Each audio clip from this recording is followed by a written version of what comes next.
wasn't easy if you were on a party line. If you don't know what a party line is, Google it.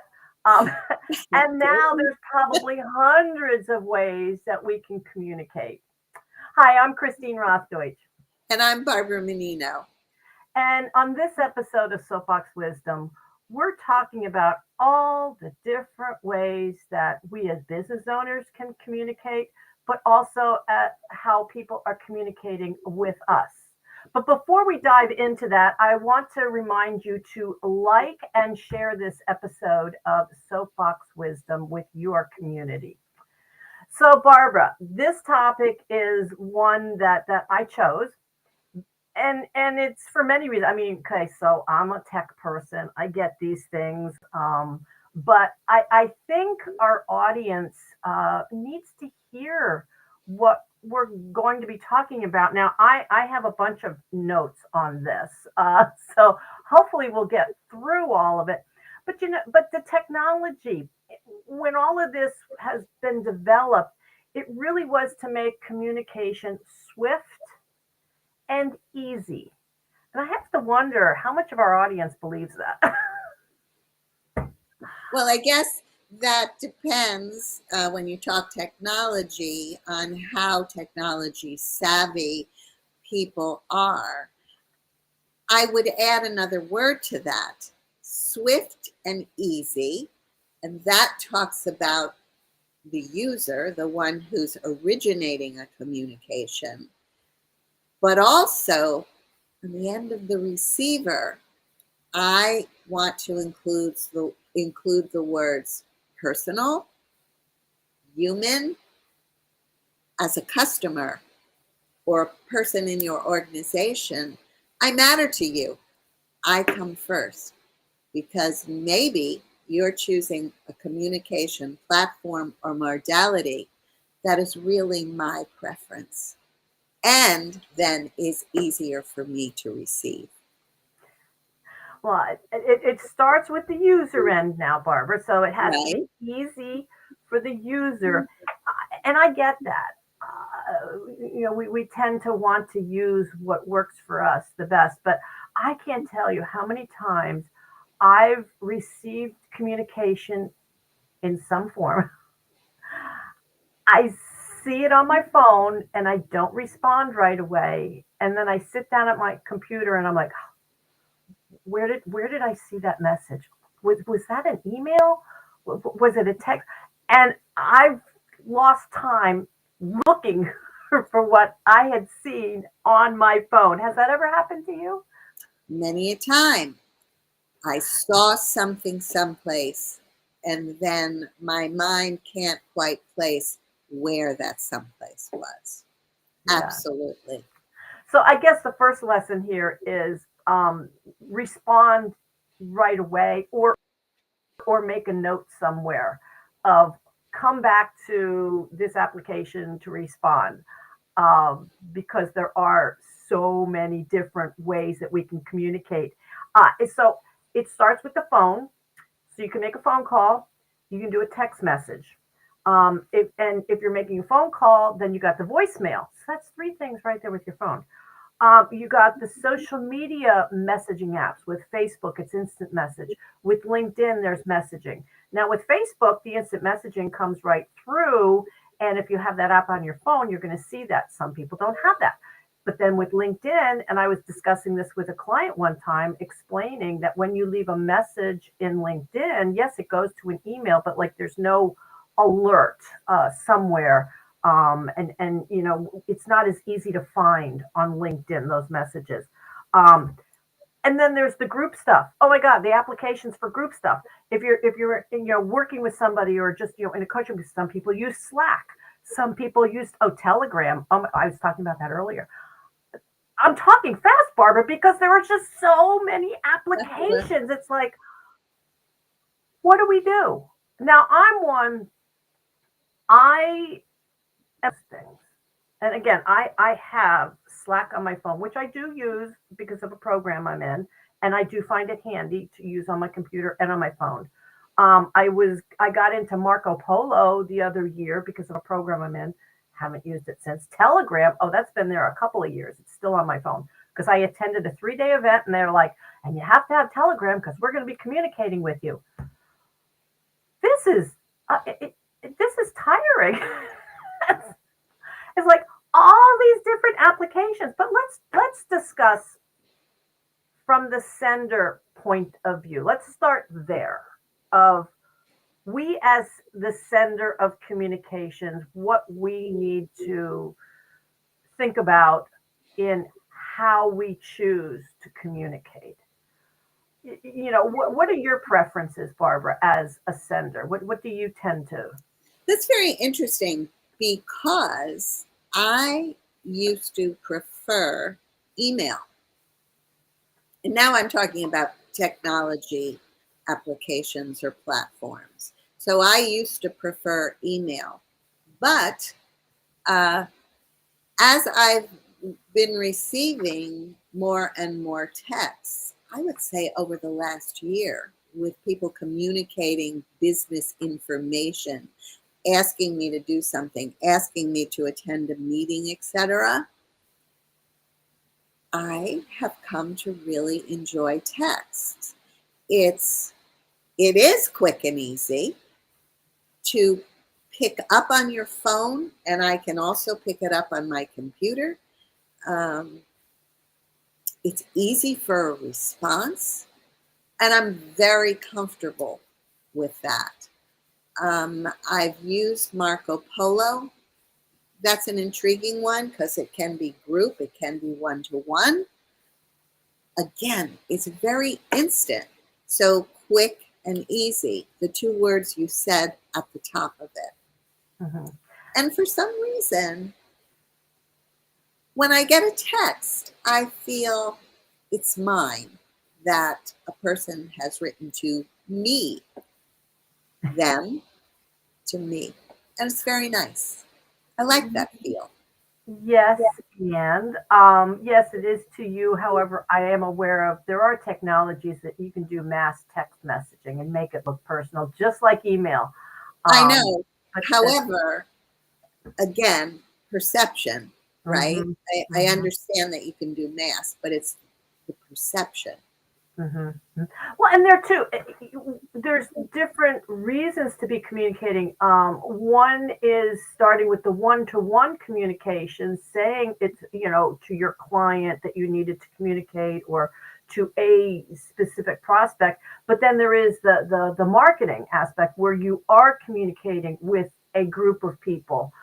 So those are two different maybe it's even two different ways of using the technology, the one-to-one and the one-to-many. Now, my issue with the text messaging is when somebody sends me, say, content. I coordinate some speakers for a women's group here.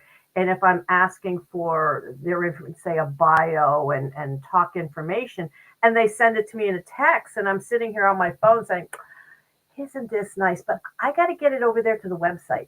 And I'm Right? like, so now it was easy for them to send it to me. Isn't that nice? But now I have to take this information from a text message and move it to a platform that I can actually work with it. That is why I have also set up texting on my laptop because it gives me the capability to very comfortably copy and paste into a Word document and then work with it. I do agree that when you receive it on your phone, you're dealing with a tiny space, and it really is harder to copy it and paste it than it is on a computer. Well, and that's why I believe in Google Forms.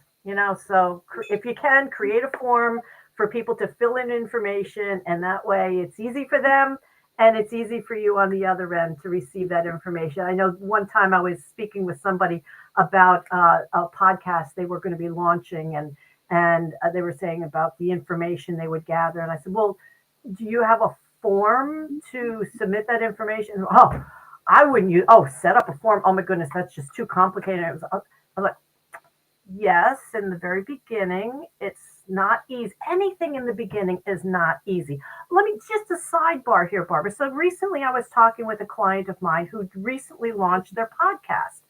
I'm helping them to launch their podcast. And in the very beginning, this person was stressed and overwhelmed. That was 2 months ago. Now, when they have a couple episodes done, they're like, wow, yeah, I was stressed out then. They're saying it's like, but now I'm okay with it because now I've done it a few times and I get it.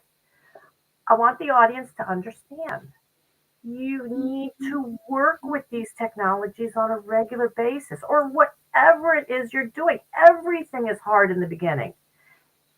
Yeah, okay, so I shouldn't say everything, but frustration is easy to set in with whatever we do. We just have to keep doing it. It's like speaking, and people are afraid to speak in front of a group. Do it a few times, and you turn around and say, "Wow, that was easy." Because you're not, yeah. So that's just the Well, side part. I absolutely agree with that. I remember when I started going from pen and paper to a computer. And I remember having someone come to my house and teach me certain things about the computer. And I took copious notes, but wasn't until I really mixed it up and used it consistently that it became part of me. And that it did become easier. Something that you mentioned there with the Google form and the reaction of, oh, that's so hard. I do believe, again, mindset comes into everything. Yes, understanding that something is going to be challenging at first and you're going to conquer it. Two, understanding that there might be a better way of doing things, a way that puts the people with whom you're interacting, typically your clients and customers, that puts them first. And that's very important in this day and age. It used to be that the customer is always right. And that statement, I think, has morphed into the customer is always first. And that you have to remember that on every step of the customer journey. Right. So that's a very important point to consider when you're looking at ways to improve the communication you have with your clients. Yeah. Well, and a little addition to all this, what keeps coming up for me is as the sender of communications, when it's one-to-one communications and you've been relying on, well, I sent them an email, I sent them a text message, and I didn't get a response. If you have a phone number, well, you have a phone number if you sent a text message. Make a phone call.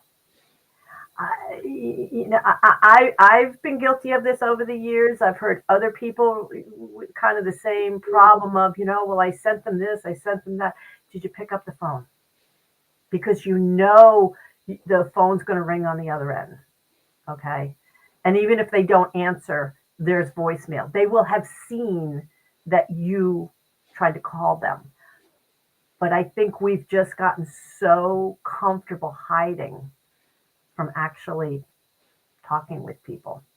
I think it's also that we all have this perception that we have to go at 1,000 miles an hour, and we perceive that a phone call would be interruptive to that. But you're absolutely right. What is wrong with picking up the phone and making a call? It's yet another layer of communication, and it should be overlooked. Yeah. And from the sender point of view, what is your feeling? I know what mine. I just want to get your reaction first of when somebody says, this is my primary method of communication. If you want to get a hold of me, this is whether it's a text message, it's rarely email. I have to say it's rarely email is best for the marketing. But what are your thoughts when somebody just wants to be adamant on, if you want to communicate with me, this is how you have to do it? Well, my first thought is that there should be no adamants. If that's a word. Again, your customer comes first. Business isn't the shoulder shrug of matter of factness and just business. It's more than just business. And if you understand that good relationships are at the basis of all customer relationships, and then further understand that communications is one of the most important components of building that relationship, then your job is to go the extra mile. Even if you don't know that a person prefers email to text or text to email or Slack to something else, choose several different channels and attempt to reach out to them on those channels so that one way or another you will get their attention in a way that's comfortable for them. Customer first. And at the end of the day, if you're still getting crickets and you're still striking out, then pick up your cell phone or your landline and give them a shout on the phone. Well, what about if it's a situation where it's not so much a customer situation? We're all out there networking and speaking and, doing various things, being involved in organizations. What if it's something other than communicating with a client or a prospect? And you're working with somebody on, say, a special project or something like that. What are your feelings in that situation when somebody says, well, I don't even look at my email, so you got to send me an instant message, or and that then it's like, oh, let me get to my CRM and write that note down, only communicate with this. If it's this type of communication, I have to do it this way. If it's this for the, I don't know what. Well, it's this. I feel the principle is the same. So if you look at it from the perspective of having a position of leadership, say, for example, in an organization, and you're trying to round people up or reach out to some person to request a special task or get their opinion or feedback on something, it's the same thing in an organization, whether it's a business networking group or what have you. You're striving for inclusion. You want to make everyone in that organization feel valued. So trying to reach out to them in a number of different ways will hit the mark, should make them feel more valued, should make them feel more apart, should make them pay attention to what you're requesting or commenting on, etc. So I don't think really there's much difference in the way you treat clients and the way you treat people in the organizations in which you're involved. People first. Yeah, yeah. And I guess I've just been so open to different technologies that I've been willing to give them a try. And I do observe. I'm an observer of where I get responses the easiest from, and I'm not a perfect communicator by any means. I mean, like I said in the very beginning, though, my problem though is when I see something on my phone and don't respond right away, and they're like, oh no, where did that go? And from the receiver perspective of all this incoming stuff, I think we need to be a little more forgiving. um, like I say, email marketing is still one of the best ways to communicate, especially when it's quality content, not sending your list something every day of the week to stay in there. No, no, no, no. I do not believe in that. Um, but on the receiver end, we need to be a little bit more forgiving and accepting of how we're receiving information from the people that we have chosen to be in their sphere of influence. I do get text messages from something that I'm involved in, and the woman said, "This is how I communicate." I'm okay with that because it's not overdone. And that's the thing too. When you overdo the communications, yeah, you're going to turn people off. Um, but it troubles me though when people are more apt to unsubscribe from a list or stop text messaging from people they actually know. I don't, do you, versus I'm imagining how many communications come in from all the different stores that people shop at and things that they buy online and news stuff. But the people that are in their sphere, it's easier to unsubscribe from them. I don't know. Maybe I'm wrong. Please, audience, please share your thoughts on this because I'm really curious. Maybe I'm going down the wrong rabbit hole here. I don't. That's very interesting because I don't really unsubscribe to too much. Well, Barbara, that gets because you're Barbara and you're wonderful. Well, I don't know about that, but I'm intrigued by the way people communicate. As a writer, storyteller, content creator, communication is my, what is it? Mhm. Is it my jam? And so I'm very interested in the way people communicate. And part of this discussion does involve that. What is your tone? What is your voice? What is the salutation of a message if you're speaking to women who are over 50 and contemplating the next steps in their professional lives versus professional women who are in the throes of climbing the career ladder? What is the difference between communicating with people that you know so well, and you might start with that, "Hey there, so and so," versus someone that you don't know as well, where you feel you have to be a little more formal and it might be a good morning? So I'm very conscious of the way things are expressed, the words used, the formality or lack of it. Um, the creative way things are said, and the tone, uh, and also what I take away, what's the personality of the individual writing to me. So I think these are important pieces of the communication process as well that folks have to be aware of.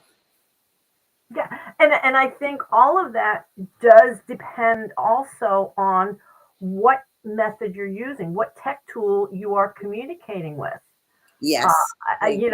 I think an instant message on Facebook is going to come through differently than when you send an email.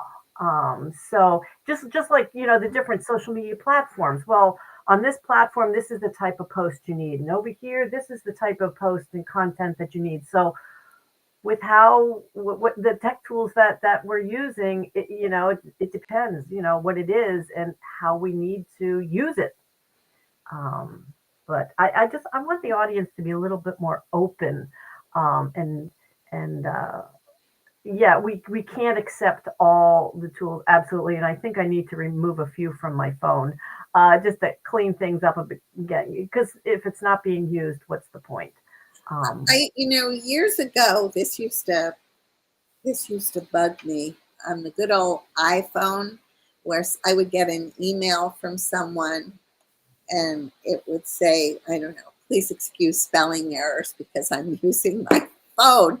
And again, as a writer, that used to make me see red because, again, it shows a lack of intention to put your best foot forward and communicate well Mhm. with another individual. Um, and I hope that with technology, life hasn't just become an abbreviation. Mm. Just as we say, you can still pick up the phone. Face to face is still important. Print still has its place. So these are all methodologies that we shouldn't overlook, even though we are living in a digital world. And the fact is, because the world is so digital and so fast-paced and so filled with noise, people deep down are still looking for that human connection, so that it makes a difference. How you communicate suggests you communicate several different ways. The tone with which you're communicating. People first, customers first, colleagues first. And that builds better relationships. Absolutely. Yep. So, Christine, do you feel we have covered practically everything there is to say about communication? Oh, I'm sure I'm missing something, but we don't want this to go on for an hour now. We'll wake up tomorrow morning and say, oh, I should have said that. But I think you all get the gist. Communication is important. Be open to the different platforms, channels, styles. And make sure, above all, that you keep communicating with your clients, your customers, your colleagues. And also be sure that you tune in again for our next episode of Soapbox Wisdom. Soapbox Wisdom is hosted by brand messaging and storytelling consultant Barbara Menino and business and mindset coach Christine Rothdeutsch. You can find them online at barbaramenino.com and